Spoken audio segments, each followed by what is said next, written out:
Hey, welcome to Scratching the Surface. I'm Jarrett Fuller, and this is my podcast about design criticism and practice. On this week's episode, I have a fascinating conversation with Nancy Skolos and Tom Wedell.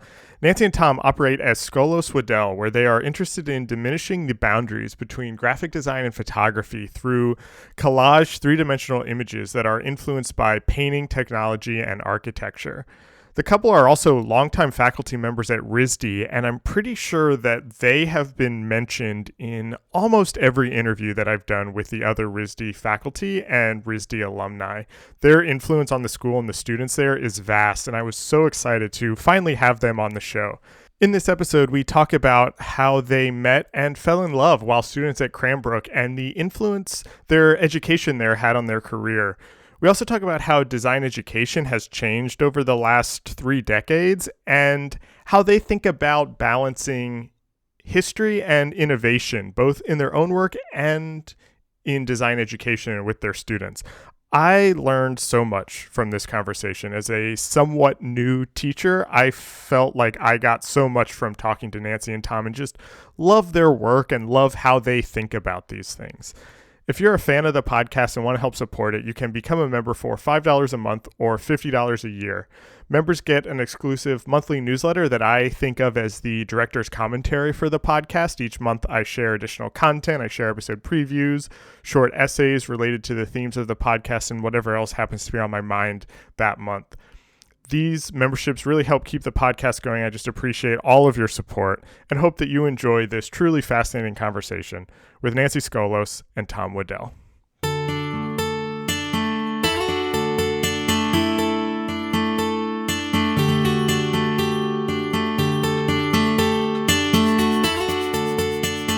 I kind of would like to start, just to kind of set this up and to frame everything, I'd like to talk about your background a little bit, because in the other interviews that I have seen or read that you have done, I watched in preparing for this, I watched the AIGA video, and you talked about meeting at Cranbrook, and I would love to actually kind of go back a little bit before that and just what got both of you to Cranbrook. Where did you have an interest in design? What were your kind of interests at the time? How did you arrive there at the time that you did?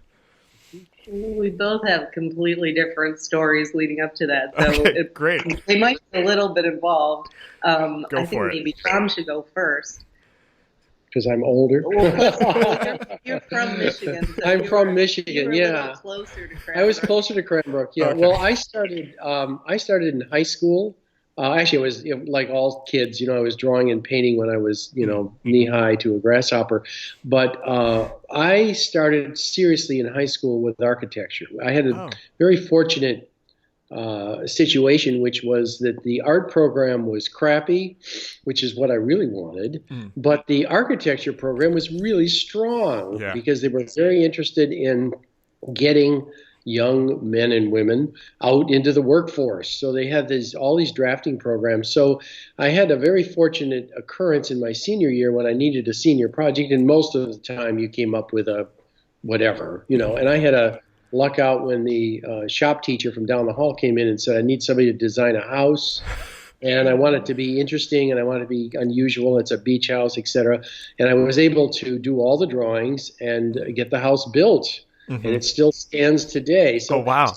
A kind of real serious taste of design. But then I had also simultaneously become extremely interested in photography.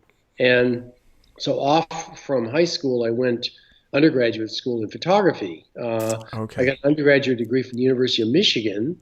And all this time that I'm going through undergraduate school, I keep hearing about Cranbrook, it's Cranbrook thing.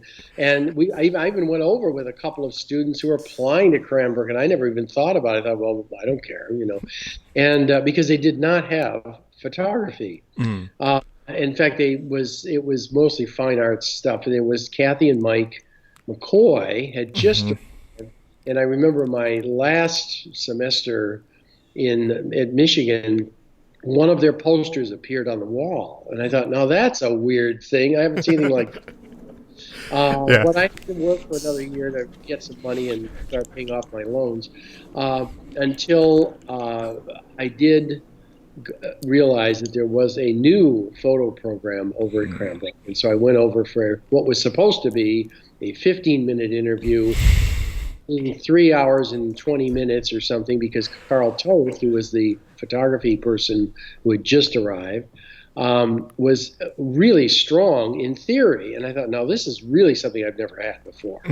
So that was my getting to Cranbrook, was that, with Carl sort of constantly bugging me periodically while I was waiting to go to Cranbrook about showing new work all the time. So it was sort of a real motivation. Yeah, I have two questions around that, Nancy. I do want to hear your background, but you said two things that I just want to pick at a little bit more. As a high school student, you had an interest in both architecture and photography, and you decided on photography. What was that decision like, or what was it about photography that kind of won out there? There was something about, I think, believe it or not, I think it was the romance of the image. Something about the image and the immediacy of the image, and this sort of fascination with we were just getting into that time when images were becoming so powerful, and magazines were still published, and you still saw these big photos and these really impressive sort of displays of imaging. And I just thought images ruled, that this was really a communication method that was strong, that was really and it just appealed. And of course, as you probably know, starting in the late 60s through the 70s and even through the 80s, photo departments grew exponentially because of the same. So I was sort of picking up on a vibe that I think was a popular thing at that point, and certainly worked for me at that time. Yeah, it's interesting. And then my second question around that is going to Cranbrook and hearing about photo theory. Can you just talk a little bit more about? I have a long love of photography. I've carried cameras with me, since I was in high school. My design work is I'm very interested in design theory and the history of design, but photography for me has always been a visual thing. I haven't spent a lot of time with the theory until the last couple of years. And so I'm new to it. And so I would love to just hear this is a weird question, but what was the kind of theory, or what was he talking about at that time that grabbed you? Okay, well, Carl was very much, he came from a linguistics background. He came from a literary background. So his thinking about what was then, the postmodernist approach to thinking and theories, were all coming into that, and how it affected images. And I'll give you an example. His main intent, or his main interest, was the snapshot. And that whole connection between the snapshot and culture, and the family and culture, and all of that linked together. And when we started talking about that, I had never even thought about the snapshot as being any kind of an image that you'd even care about, let us exploit to the point of fine art, and it's sort of. So he was very much a strong advocate for that, and encouraged us to find our own direction in terms of the way the camera interfaces with culture, and the way it interfaces with our own personal interests and our own philosophies. Like, are we socially minded? Are we, do we have a particular literary bent, or do we have something that's much more, general? And it was a deep dive into image making as a way of expressing a much bigger kind of umbrella of ideas. So I think it was really what I got interested in immediately. Yeah. Coming to sort of take a cool picture, isn't that quite? Right. Yeah, that's so interesting. I want to come back. I do want to talk. I think there's more to that we can talk about. But Nancy, I'd love to hear how your background and how you kind of got to Cranbrook. Well, I'm a second generation designer. My dad was a commercial artist. Oh, nice.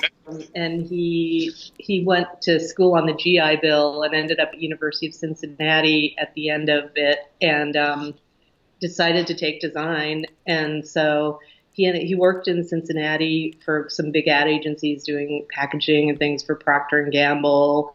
And then my mother was like a musician and music teacher. So I grew up kind of with a lot of interest in art and music. So I was interested in both art and music. I Okay. was a little more interested in the music. My dad did everything he could to get me into the art. Like he made me take art every year. He encouraged me to take Saturday classes. Hmm. I did really love visiting his studio on the weekends. Like I'd see all the airbrushes. I Oh never had yeah. crayons. I always had like pastels or fancy Yeah. markers. And but my mom's world with the productions and the really elaborate, musical stuff, it really resonated. So I spent most of my high school years practicing the clarinet, and I wanted to be a professional clarinetist. And I was sort of like, one of the best clarinetists in all the 88 counties of Ohio that particular year. But when it came time to audition for music school, I was really shocked at how many other great clarinetists in Right. high school came out of the woodwork. And Right.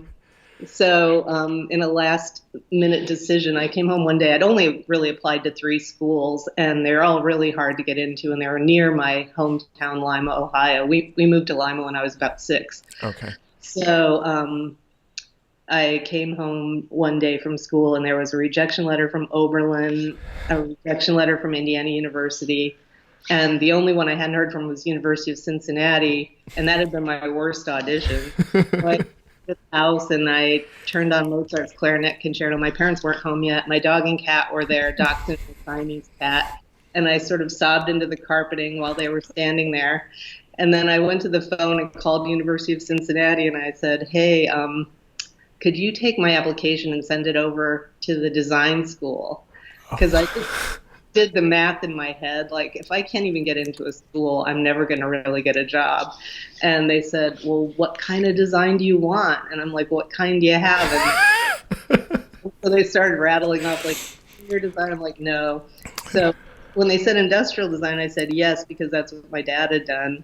And so anyway, I ended up there, and it was a really intense program. I stayed there 2 years. The first year, I had all these wonderful exercises in craft and sort of learning to see, like, really opened my eyes to just, all these exercises they had us do. And then the second year, we started going really deep into shop work with, like, projects with wood that would take like 80 hours. And one of 8 projects you had. So I was Uh-huh. just basically a zombie, like stayed up all night and day. And one day I wandered up to the graphic design floor and there were more zombies there. And they had all this like letraset and coffee pots. And I thought, Right. well, this looks maybe more fun. Maybe I'd be happier. And so I tried to switch, but it was really late in the year, and they were really, even back then, University of Cincinnati was really popular graphic design program, so they couldn't take me. So I went up to the library looking for other schools, and I found the Cranbrook catalog, and it was so different looking. It was kind of bleak looking. It was long and thin, and then you open it, and there was like a picture of a bed with no sheets on it, really like bohemian and artsy. And then I started reading it and it said, "No classes, no grades." I'm like, this is for me. So I applied and I got accepted because I was a really good student at the University of Cincinnati because I worked all the time. So that was sort of how I went there. My dad had heard of it because of Right. going there and everything. And so he was really interested in me going there. And when I went there for my interview, my mom had to like, hold him down so he wouldn't come in. Yeah. But yeah, that's how I ended up there. And I really didn't know much of anything, even though I'd come from a relatively cultured family. Hmm. I remember them asking me something about Andy Warhol at the interview, and I didn't even know what they were talking about. And they still to this day hold that against me. They'll say, "When we met you, you didn't even know who Andy Warhol was." That's amazing. uh, I actually really like that story for a couple different reasons. I don't, I hope this is not too personal of a question, but I'm very curious about that kind of sudden decision to leave music for design. Have you thought about that? How much have you thought about that since? Do you have any? way too much. Okay. We don't have Like, to get into it. I mean, on one hand, I look back on that kid and I think you were really smart, like to have that much, because and then on the other hand, part of me was always, you kind of gave up on what you really wanted to do. Mm-hmm. So, 12 years ago, I had a sabbatical for the first time, and I started playing the clarinet again. I hadn't touched it in 30 years because once you get into design, as you know, there's not a lot of extra time. Yeah. And it was really humiliating. I went down to NEC, New England Conservatory, like continuing ed with the little kids on Saturdays. And, I could hardly play at all at first. And I kept thinking, why am I doing this? And it's been like a 12-year since I've been playing, and I'm really, really good now. I mean, I'm better than I was in high school. And I'm really glad I did it, because I feel like I finally know I made the right decision. Like, I see the obstacles of being a real musician, and I know that my gut instinct was right, that I was lacking something. Like, I don't have the personality, like the sort of like extrovert, love to perform thing. And I also don't have a lot of eye-to-hand coordination. So I think that my instincts were right, and I love that I have both things in my life at a really high level now. Mm-hmm. So, but it's been like a lifetime to figure it out. Yeah, that's amazing. I love that. I am curious also about transferring into Cranbrook, and so this is when they had a BFA, right? So you were getting a BFA in Cranbrook. Yeah. And were the McCoys? I don't know much about this era of Cranbrook. Were the McCoys overseeing the undergrad department also? Yeah, it was all one department. Okay.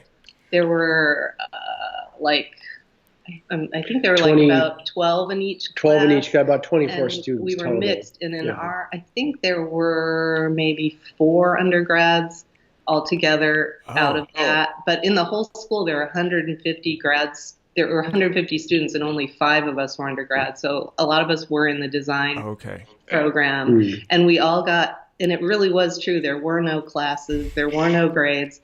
Every couple weeks they would assign like a 2D project and a 3D project, because it was all mixed together, and it worked really well for me because I had a pretty solid, background in both. Mm-hmm. And you could pick and choose what you wanted to do. You could go to the crit or not.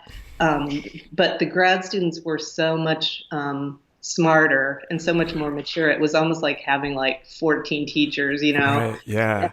I learned so much from them. It was very intimidating. Like the crits, they were brutal. Yeah. And one of the other undergrads, Kate Weiss, and we would go to Baskin and Robbins after, like almost like we were at a bar, and we just keep ordering one ice cream cone after another.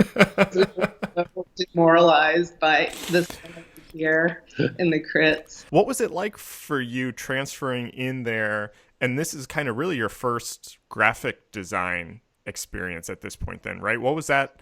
Did everything kind of connect for you? Did that feel like the thing you wanted to do? Well, like I say, it was a little bit of everything. The biggest hurdle was getting over my craft, like how I've been trained to craft everything, because they were much more about ideas. Like I'd be sitting there trying to make this perfect model, and Mike McCoy, he introduced me to foam core and glue guns. It's like, what are you doing? Like just like make something. And so yeah, the graphic design part was really experimental. Like we were just encouraged to like try all kinds of different things. We didn't have nearly the types of things to play with technically, but even the stat machine, we, put objects on it. And, I remember working on my resume one day, and I had a 2-column grid, which I thought was really innovative. It was all wax, 2 pieces of stuff. And Kathy came by and she peeled them up, and she put one like way over on the right edge of the page and one on the left. She's like, that's more interesting.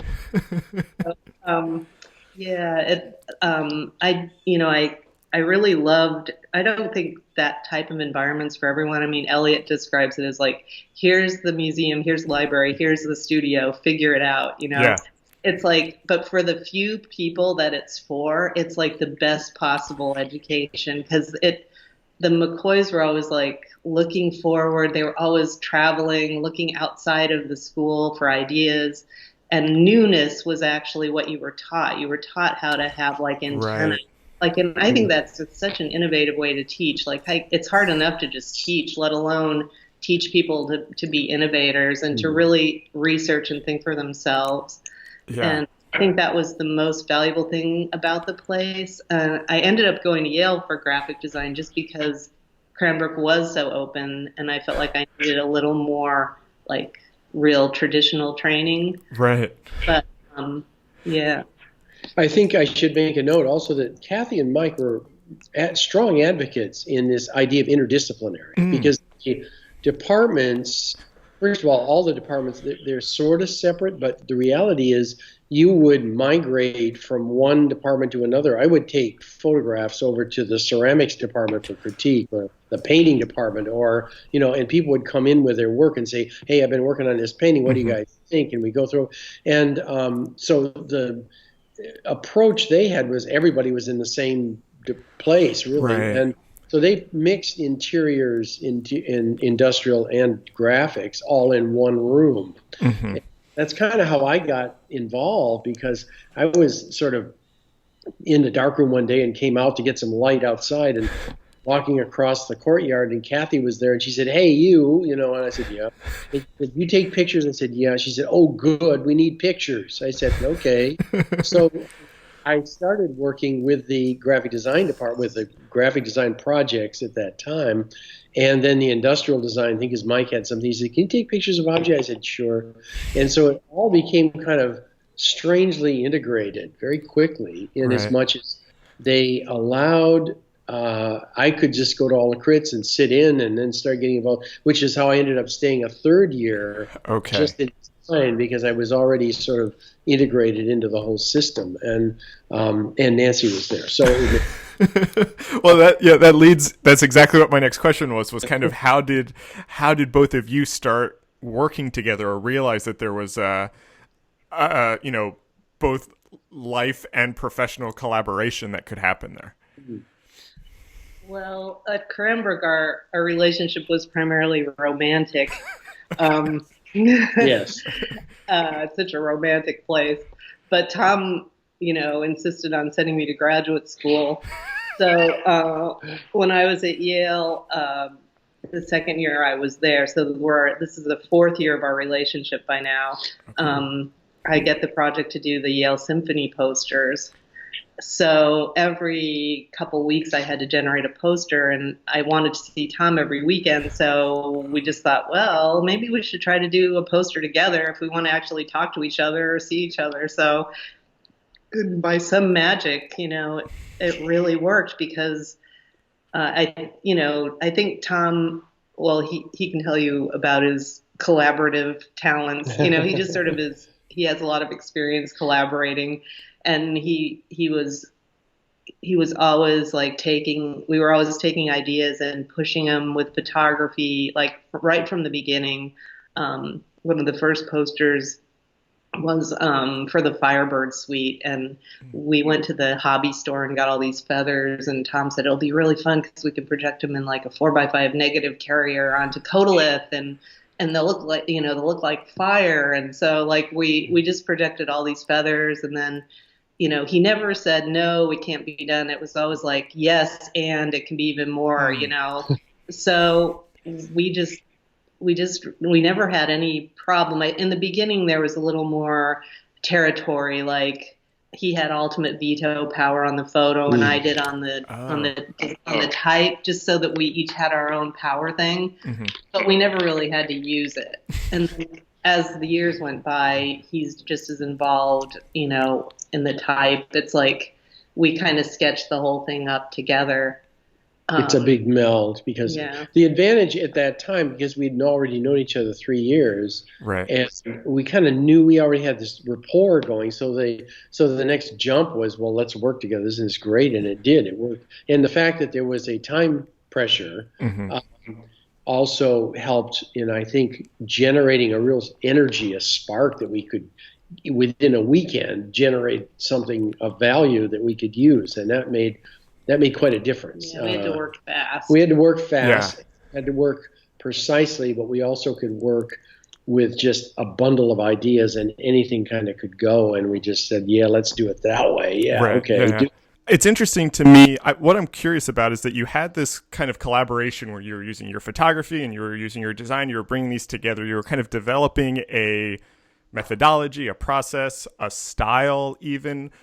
As a studio built up around this, were people coming to you for that type of work because of they liked what you do, or what was that kind of client designer relationship like at that time? The way I'm remembering it is that usually people didn't come to us for what we were doing. We were constantly trying to push the boundaries of what the client or what the customer would accept. Like, I wish people would have really, I mean, there were maybe a few times like when Perolator Courier saw the fonts poster and wanted a mural in that style, and it was almost kind of depressing to have to revisit a project and remake it in a style. Right. That's the only time I remember that ever exactly happening. Fonts poster. With the Perolator. Yeah, Perolator, and then we did the fonts before. But we had a few clients that really understood what we were doing. One of them was the client that let us do the fonts poster. But, I tell my students this not to depress them, but like in our whole studio career, there've only been like 2 or 3 clients that really could see what we were doing. Because we're operating at such a level of being able to, years of being able to see and like experimenting with form, and there, it's a pretty limited audience. Right. Sort of like the number of people who can really tell how good a clarinet player really is. So we kind of just were doing it for, I don't know what. It'd be interesting to hear Tom's take on it. Well, no, it's true. I think a lot of it was work. I mean, people came for quality work. There's no question. Right. But there was also a kind of accepted range of what people considered to be palatable for their audience. So they would have to say, look, the title always needs to be a little bit larger. We need this, we do this. I mean, we did some semi-experimental book covers. We did some things where we could experiment or push charts and graphs a little bit, but it was always with the idea that it needed to be clear, it needed to communicate, and despite the typographic experiments that were raging in the schools, that was not accepted.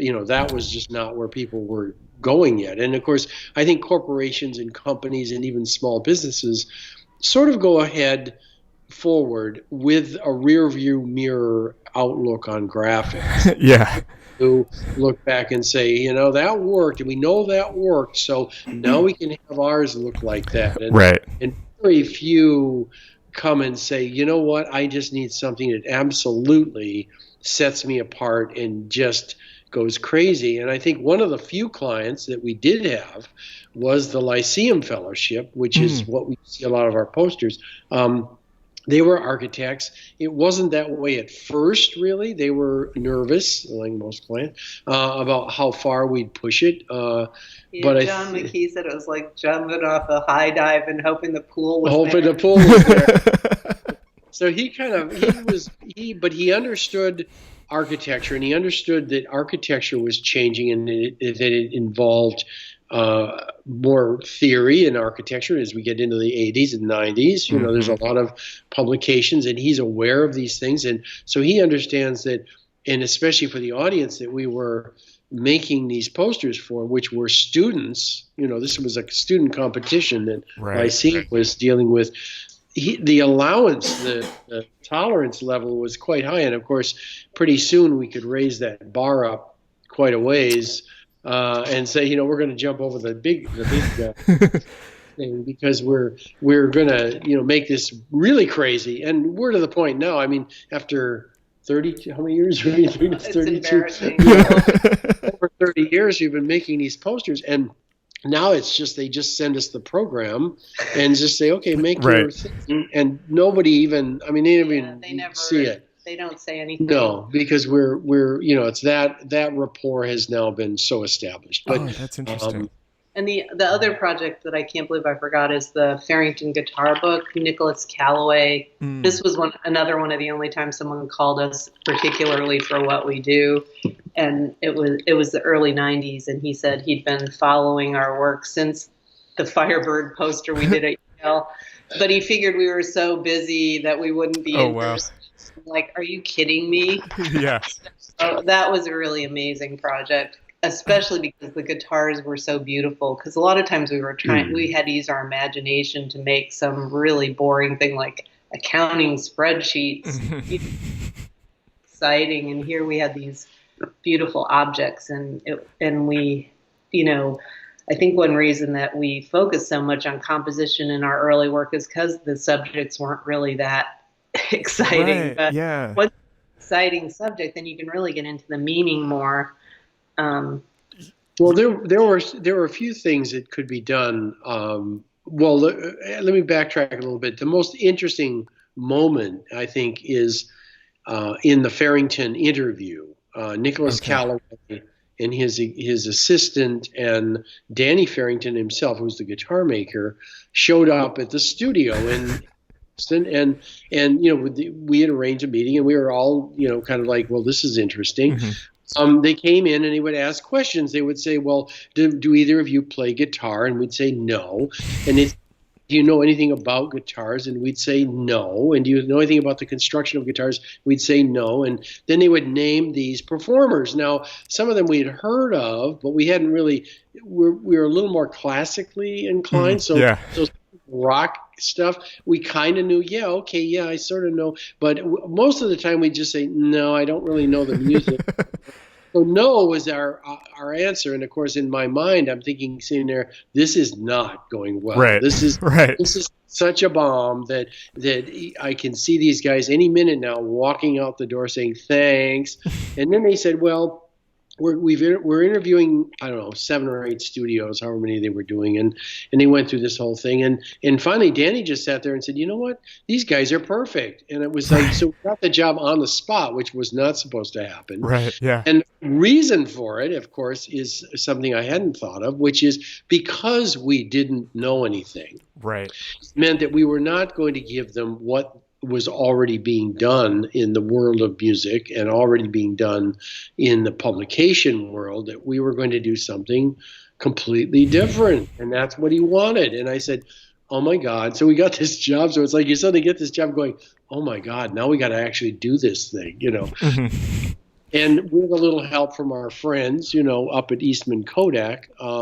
it made quite a difference in how that book was done and the innovative sort of technical breakthroughs we were able to do, because we didn't know anything and didn't know anything about, the computer really, and we didn't really know anything about it. So it was sort of like ignorance is absolutely bliss, because you could just go in and say, I don't know anything about this thing, but let's figure it out. And we and the same thing was true of the and Nancy points out wisely that the guitars were so gorgeous, the forms were so wonderful, that we would respond to those forms, and we were of course buying music to understand the musician, and even to the point where Danny would call us on the phone and sing songs over the phone to inform us as to the nuances of the music. Before we went ahead. So I love that. And it's interesting, you talk about how clients especially, and just kind of people, look at design through a rear view mirror, and it reminds me of what you were talking about earlier about the McCoys really being interested in the new. And maybe this is a good transition to talk about teaching a little bit, because I'm really interested in how, as myself, a fairly new teacher, only been teaching for 3 years or so, that's kind of my biggest question is how do I teach students kind of what they need to know to be a designer in the world, but also not fall back on just everything that's been done before, and to kind of find what they're interested in design, and how they can kind of find new forms, new ideas, new techniques, new processes. And so I guess this is such a big question, because I'm not going to ask you how do you do that. But maybe the question is, as two people who have been teaching for so long, how has those ideas evolved for you around how to kind of teach design in this kind of consistently new and different way, while also teaching the foundation, I guess? You know what I mean? Yeah. Well, I find myself constantly trying to remember, being at Cranbrook and what it felt like, especially when I went from Cranbrook to Yale, where I'd been in a place where we were all about looking forward, and then Yale was all about looking backward, like history and the tenets of design. And, I was so frustrated there. At Yale, you were. Yeah, I tried to get my money back after the first 2 weeks, and it was too late. But so I remember what it was like to feel like I didn't want to dwell on the past. I only wanted to know what I could do new. Mm-hmm. And so, but now when I look back on my education, I love the attitude that I learned at Cranbrook to experiment and to be intuitive. But I also, the things that have helped sustained me through time have been some of those really boring things I learned at Yale. I thought I was ready to want my money back. Right. That's the hardest thing to balance, and to convince the students that I'm not trying to hold them back, but I'm trying to make sure they get the stuff that lasts. And all the things about the future now are so different from what we were looking at. When we were students, we were looking so much at architecture and form, right. And now it's the whole world of media and internet, and the students are way more savvy with all that than I am. So I'm just trying to tap into their energy, and luckily our graphic design department, I don't know if you've interviewed anyone, like John Caserta or any of. Yep. I talked to John. I've talked to Paul Soelis, and James Goggin. Yeah. So you've probably heard a lot about the core studios that are all inquiry based. And that's been a really wonderful innovation for the faculty and the students, because, they can all come at design through this series of questions, and the faculty and the students, we all kind of discover things together. So I'm newly back to teaching after being away from the department for 5 years, because I was the dean for 3.5, and then I went on sabbatical for a year. So the last 4 weeks have been pretty intense for me. Like I've had, this cold. I had like this giant sty in my eye. I'm just like a total nerves, like hoping that I can, meet the challenge. But I feel really invigorated by it. It's been a wonderful month so far. That's good. But Tom, how do you deal with this? Well, it's the same, it is the problem of old and new. And I think it's absolutely essential to have some, a sense of history, a sense of process as it ramped up into other processes, or what that relationship is. I think the mistake we tend to make is we jump on what's trendy and cool. Yeah. And forget that there really has to be, you have to have tools that work. And architecture is probably the perfect example of, you go down and you read the architecture curriculum and you realize that they're doing, they could be doing some experimental class in open spaces for public access. At the same time, you're looking over and seeing that they're also taking structures and systems and that kind of thing, so that you can't build a building in reality unless you understand how it's going to go together, in some sense of engineering and some sense of structure as it relates to form. So you can experiment all afternoon with form, and you can experiment all afternoon with theory and how it works in the public space or the private space. But the reality is there's a whole gob of courses that tell you this is how it's really done in a Yeah. you have gravity to contend with, and you've got these things. So I don't. I find it, unfortunately, I think that now I would say design schools are almost going to have to go to a 5-year plan just to get everything in, because it's so diverse in the opportunities that are available, and it's so extensive in the technologies that in order to cover it and feel now, internships certainly and those kinds of things help.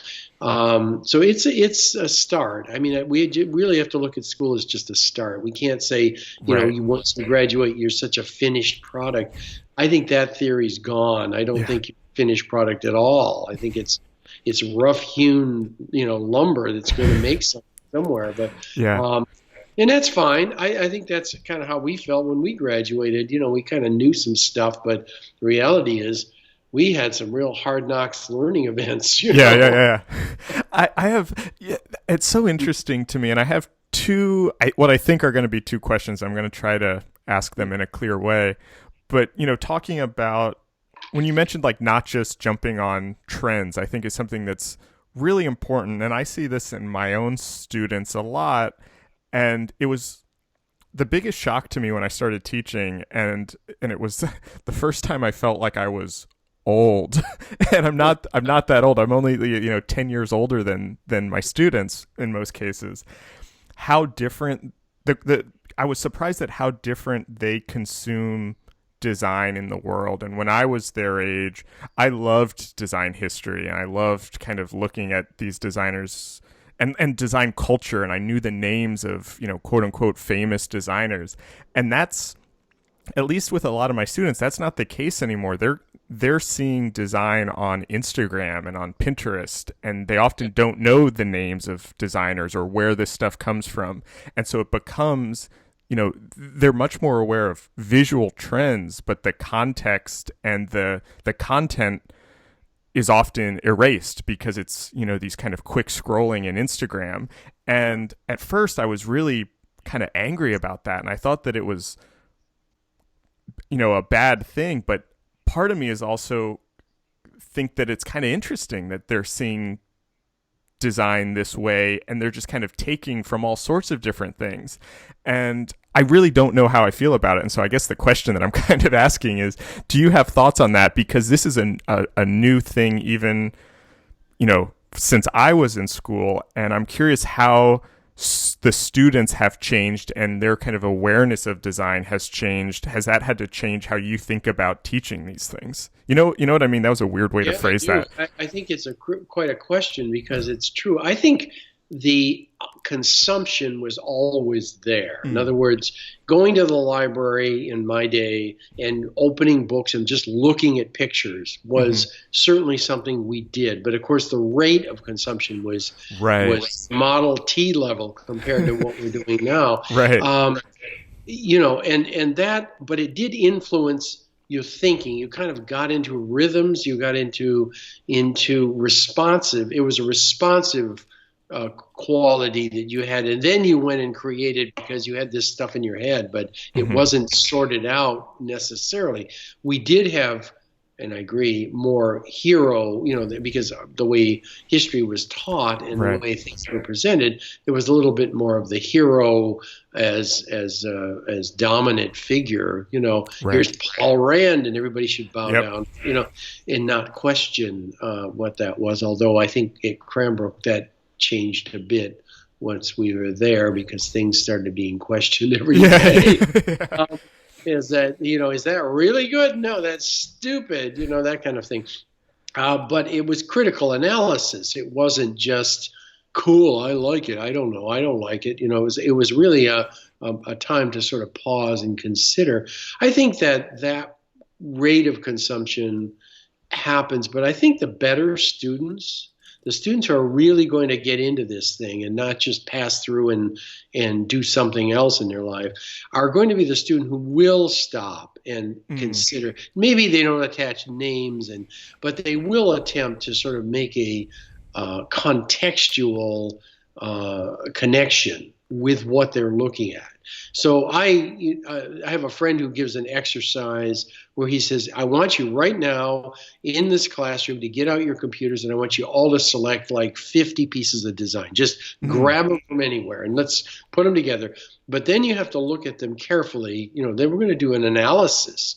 Why grab these things and say, let's look. And this is in preparation prior to a project. So I want you to kind of fill yourself up. It's almost like gluttony of image.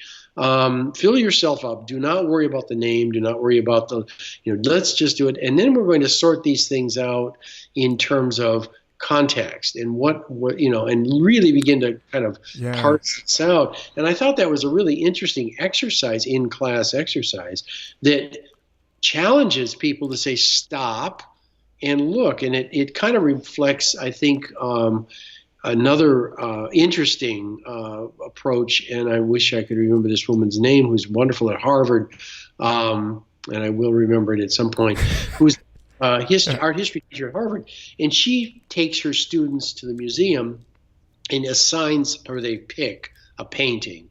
And they're required to sit there for 3 hours and make notes about the painting. Oh, I heard about this, I think. Yes. And she's, I want to think I'll look her up. This sounds really familiar. Yeah, very familiar. And I thought this is brilliance, because the amount of information that you finally glean from this painting. She's picking paintings because she teaches painting, or art history in painting. But the thing that's interesting is this contemplative moment that you force people into, to say, sit there, do not look at your phone. You're not going to have your computer. You're not going to have anything but a pad of paper, a pen, and your eyes, and take a look at these things and really consider what's going on in this thing. And then you can get into why it was painted, who painted it, and all that contextual stuff. But what's in the frame, what's framed within this structure, is what you're looking at carefully. And then extending that to the representations, like what's in the picture and what does it mean, and why did it that then? And I think that is still possible, but I think it's got to be a moment where you literally have to take focus and say, we've got to cut the distractions, and we do have to focus. And if you can get students to focus, then I think you're going to have a chance. And then they can consume as much as they want, but they'll still taste it. It's like talking to a chef who says, you can taste it. Yeah. I think that's so interesting and really insightful, and now that you say it, seems very obvious, actually, because I'm thinking about, when I was kind of looking at my students and thinking like, oh, it was better when I was in school and we knew the names of these people, and that was somehow better, but it also, there was still no questioning. It was hero, like you say. Yeah. And so we just looked at those as, this is good. And in a way, that's no different than looking on Instagram or Pinterest and seeing this and just kind of saying, this is good. That you need that moment where you step back and really reflect on some of this. And then that's how you start to move forward. I love that. Yeah. And I'm a strong believer in history, looking at history. Yeah. And yes, okay, there's all these debates about history, and it's this way or it's that way. But you know what? If you're really an advocate of history, how it's presented will not dissuade you from finding other ways to look at it. And I think this is the deception of the argument, is that we're only presenting it one larger than that now, and you can show one direction all day long, but the reality is they're going to find the other 10 alternatives, and it's going to happen. Yeah. So I'm not afraid of history as a kind of way of looking at things. I'm curious how else teaching has changed over the course of your careers, and thinking about just how much a designer can do now, and this idea that it could be a 5-year program and that there are all these different avenues. Are there other kind of like big changes that you've had to kind of work through in preparing students, but then also kind of, teaching them how to think about design and the tools, and also just the theories and the ideas and the process? What are some of those big changes that you had to kind of work through? Tech. Yeah, I mean, That's the one. yeah, I mean, that would have been the obvious one. Yeah. Since '84, it would be the first, Yeah. sort of shock of the new, and working up that way. But I think, that there's always been some kind of technology, whether it was, letterpress, and students were always baffled by, what the heck, why am I putting it in reverse and all of that. The loss of a kind of hands-on skill level, hand-to-eye business is sort of undermining. I think that's one of the joys of teaching at RISD, because I carry that Cranbrook thing forward, where we kind of used our hands and we also used our eyes, and I like that idea. That's one of the reasons I think we still sort of make models and photograph them, because we just like their hands. It's like, and I think there is a kind of analog digital binary system going on at RISD, where students will just say to me, I don't want to do this on the computer. Can I just do it? I go, yeah. Just, I don't care. It's like, use what you want to do that seems appropriate. And I think it gives them a more flexible approach to problem solving, when they have that sense that any of these forms, old or new, analog or digital, can be used to push the idea further. And I think and even blended, of course, that's when it gets to be very exciting. But I think that initial technical invasion was so shocking and so disruptive to how the hell are we going to use this thing? Yeah. One thing I've noticed in my brief reentry period is that even in the 5 years I was gone, the amounts of technology the students can be interested in, they've just multiplied. Like even for one task, there are like 3 or 4 different things you can do, like Sketch or XD or Webflow, and ways they can know all of them, or you could even, if you wanted to, teach all of them. So what's kind of fun is that each of them they just figure it out. Like they're, they'll just decide to do Cinema 4D, and they'll figure it out in like a week or two. And and I've sort of given up trying.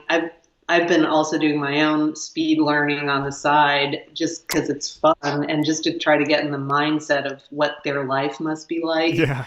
But it's more like a mindset now than it is like knowing a certain technology. It's just this sort of curiosity, and where there's a will, there's a way. Has teaching changed your own practice, or how has kind of being in the classroom and constantly learning from your students also, how is that reflected back into the work that you're doing? Well, I think that, I'm sure people answer this pretty similarly, but just the act of explaining things really helps you learn to explain to yourself what you're doing. And also just RISD, it was, after being at Cincinnati, Cranbrook, Yale, like RISD was just a whole different approach, it was, at the time we started teaching, we were doing a lot of courses that were very theoretical, like semiotics, and, we had to really ramp up for that. But that whole idea of like embedding symbolism into your work, and then also being able to explain your work to clients in terms of what it means rather than what it looks like, since, as I was saying before, they couldn't really see it anyway. It really helped us, be more effective with client work, and also, what is it? What are we trying to say? What are they trying to say? How do we say it best and still be really artful about it? Teaching at RISD was probably the best of all of my education, and it still is. It's always changing, and it's always just ideas. And being in the middle of an art school too, it has an artful approach. When I was the dean, all the departments I was in, watching classes, there was always that art in the air, that really unique. How connected is teaching to your design work, like your own practice? Are those, how much overlap is there between kind of things you're working through in the studio and things you're working through in the classroom, or vice versa? Do those start to talk to each other? Well, I think what Nancy was saying is true. I think it's a matter of explaining, what you're doing, and I think we kind of explain it to ourselves the same way I might explain it to a student, in terms of what are we doing now. But the danger, I think, is always that you become too, I think of the proper word here, you become too deliberate in the way you put things together, so that you're creating almost like you're explaining to yourself as you make it. And I find that right. a burden. I find that that's a problem. That's when it gets to be ineffective. And so what we almost have to do is go back to those days of being naive and wonderful, like ignorance is bliss kind of approach, because you have to kind of forget everything you know and simply operate a bit in this balanced world of intuitive and sort of predictable. And so I find it potentially that the ability to look back or during or at points in the process and explain it to yourself is good, but I don't want to be overly burdened with that kind of classroom professor approach. Yeah. While if you can become your own worst student, it's bad. Yeah, it's bad. You can become weighted down by these words, and I think that one of the problems I see in some of the art that I'm looking at, especially at school, is the form making can be really weak. The typography can be less considered, et cetera, because the explanation is so damn good. That's such a brilliant use of the theories that we, and I, this is something I always say, and it's almost, and it's too much graduate school. I find that we have to, it's like going to the gym. Graduate school is like going to the gym, building up your muscles, and now you're going to run the race, but you can't use the same techniques from the gym to run the marathon. You have to kind of give yourself over to something that's greater, and I think that is a problem for teachers who are too deliberate in their explanations and too overly considered in the work. And the student too, the student gets very involved, and I can talk your arm off, but when I put it up in the hallway and nobody gets it, I don't care. That's not the way it should work. I think there's got to be a little bit more pragmatics injected in there.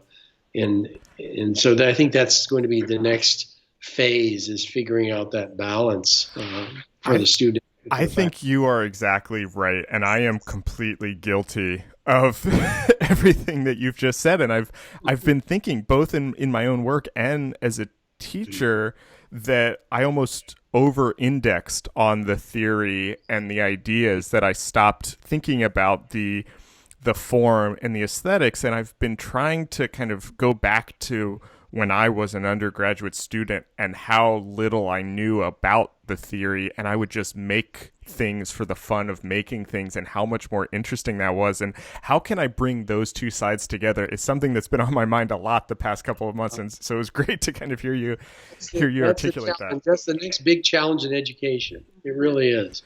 The technology phase is running its way out in terms of refinement. I mean, we'll have hundreds of new programs and devices and everything else, but effectively it's the same stuff. Students are absorbing it at an alarming rate, which is great. We absorb it faster as well.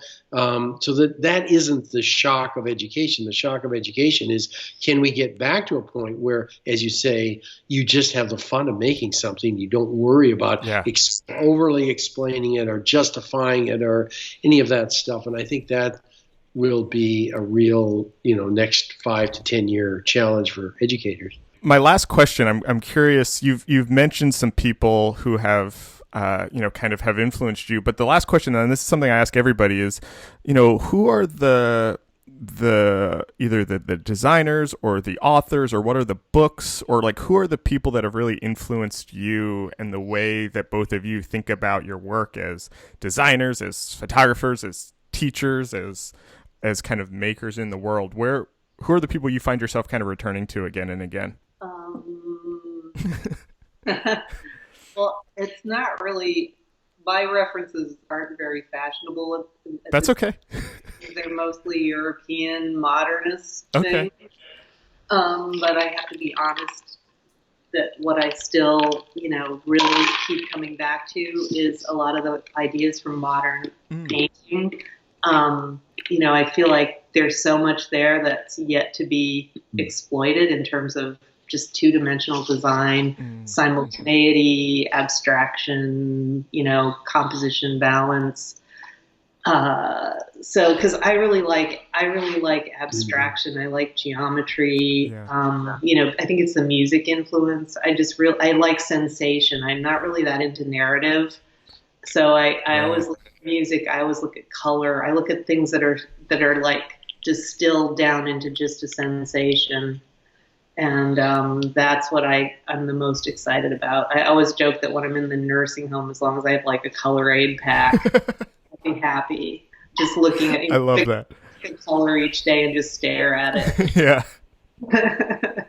And you get a lot of them that way too. I know. Yeah, I think, we're all victims, I say victims, of our education. This is why being a teacher is so important. And it is true that I can go back in time and remember the first time I saw like a Frank Lloyd Wright drawing and go, whoa, that was so amazing. And getting this sense of someone who is, and I think it was the level of commitment and the level of focus. Whether it's his drawings or someone else's, and discovering the depth of what was there. I go back to that, and certainly I teach a class in poster design, and I'm looking at Jarrett, and I'm looking at the designers, 19th century designers in this early 20th century phenomena, which was the kind of big communication jump at the time, and how all those people worked to get this level of communication and this, as Nancy said, a sort of exuberance on two-dimensional surfaces, which was pretty good. They really, you could get excited, I could see in the streets, and still can with even, animated posters now. But it's that level of commitment from those individuals that makes quite a difference. So I always go back. It's kind of like the ability to oscillate between really old stuff and really your brain is moving ahead, and I think that was something still a holdover from Cranbrook. That is exactly, they were pushing for the new, but they also, the old was lurking around because the serenades were always there. Right. And that you never forgot. Yeah. That level of detail, that level of commitment, you never forgot. Yeah, this is like a perfect way to kind of sum up this whole conversation. And Nancy and Tom, I'm a fan of the way you both think about this, and this was such a interesting and honestly very helpful conversation for me. So thank you so much for being on the podcast. You're welcome.